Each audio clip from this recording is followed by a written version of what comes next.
Our next presenter is Xiaonan Tai. Her title is Where Do Trees Die? The advisor is Scott Mackay in the Department of Geography. Loves chicken wings, and to balance that, loves to hike and bike along the Niagara River. Ready, set, pitch. Our forests are dying. This recent warming and reduced rainfall are killing trees.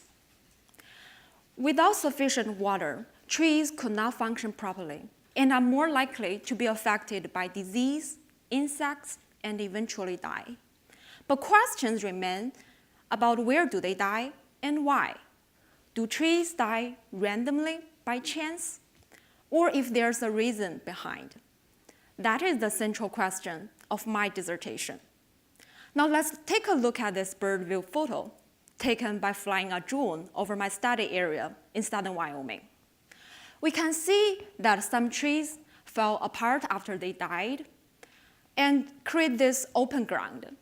And some trees are close to death with their canopy turning gray or brown.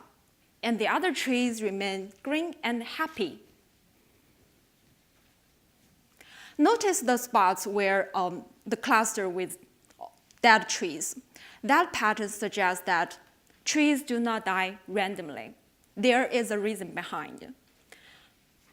What could be the underlying factors? I find a number of things: soil types, plant differences, and microtopography.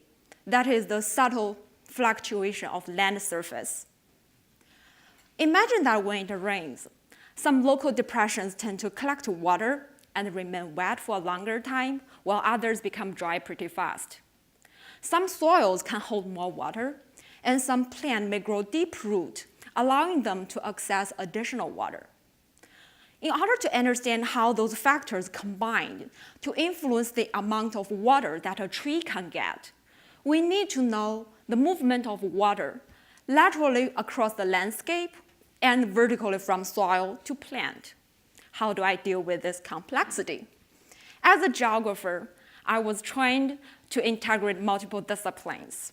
By relying on knowledge from geology, soil physics, and plant biology, I built a computer model that can capture those factors and predict the water uptake by every individual tree across the landscape. This model will be combined with sophisticated observations of soils and plants to help us understand the pattern of mortality that we see here. Ultimately, my research will predict locations with vulnerable trees in a changing environment and help us better protect our forest, which is so critical for all the lives on Earth. Thank you.